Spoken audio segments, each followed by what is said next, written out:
So, I think this is like the 4th level of the Kaggle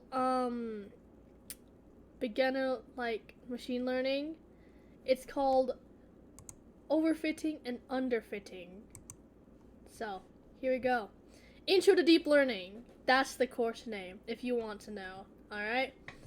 Okay, let's just... In this exercise, you'll learn how to improve training outcomes by including an early stopping callback to prevent overfitting. When you're ready, run this next cell to set everything up. Okay, again, this is gonna take like years, so I'll just let you know when it's done. It has finished loading, so we can start now. First load the Spotify dataset. Your task will be to predict the popularity of a song based on various audio features like tempo, danceability, and mode. So just run this, okay?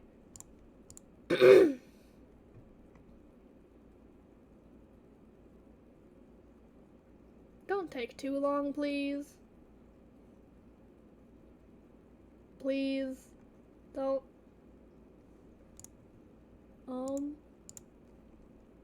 Okay. Let's start with the simplest network, a linear model. This model has low capacity. Run this next cell without any changes to train a linear model on the Spotify dataset. Okay, here we go.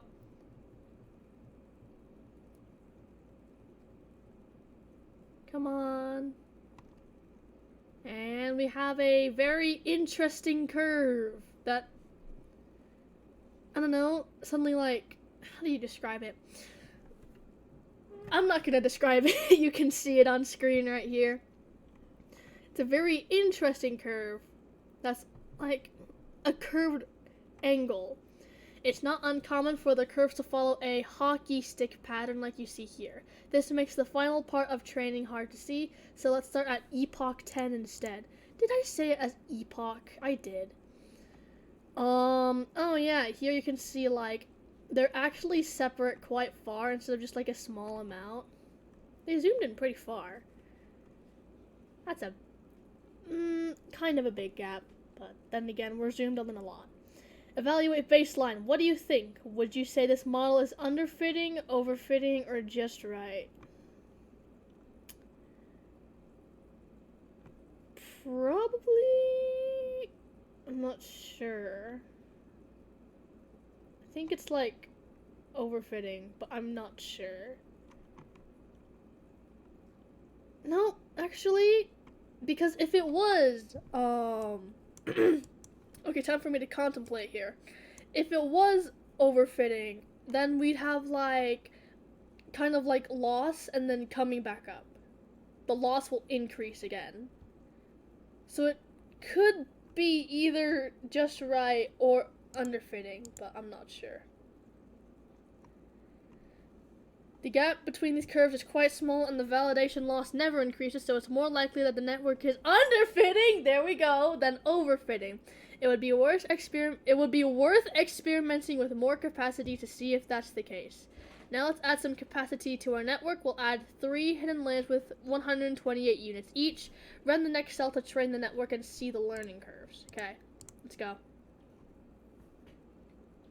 A lot of loading in this video. That's fun. Hope you guys don't mind waiting for a little bit. Oh, okay, it's done. A lot of trainings. And we have our very interesting curves. Can I even call that a curve anymore? No, I doubt that's a curve. What is your evaluation of these curves? Underfitting, overfitting, or just right? I feel like this is like overfitting, especially since the losses are kind of going up. I could be very wrong though. Now the validation loss begins to find. Whoa! I'm sorry. I'm being dramatic. Now the validation loss begins to rise very early while the training loss continues to decrease. This indicates that the network has begun to overfit. At this point, we would need to try something to prevent it, either by reducing the number of units or through a method like early stopping. We'll see another in the next lesson. Okay. It's overfitting. I was right. Define an early stopping callback. Now define an early stopping callback that waits 5 epochs patience for a change in validation loss of at least 0.001 min delta and keeps the wait at the best loss. Restore best waits. Okay. Okay, first off, we need to start off with callback early stopping. Very unique, I know. My bad, it's multiple callbacks. Okay, then we do min delta equals 0.001, comma. Then we have patience. I don't think I include that. What is that, an apostrophe? I can't even see it anymore. That's great. Restore best waits is true. This should be right. Hello? I clicked it. Okay, there we go. Now run the cell to train the model and get the learning curves. Notice the callback's argument and model fit. Huh? Early stopping. Okay, so we're calling this. Can I just click it, please? It's training. And that's not a curve. That's not smooth at all. Okay. Straight line, kind of going downhill. Alright. Was this an improvement compared to training without early stopping? Yes, I believe so. The early stopping callback did this. Whoa. The early stopping callback did stop the training once the network began overfitting. Moreover, by including restore best weights, we still get to keep the model where validation loss was lowest. That's really cool. Okay.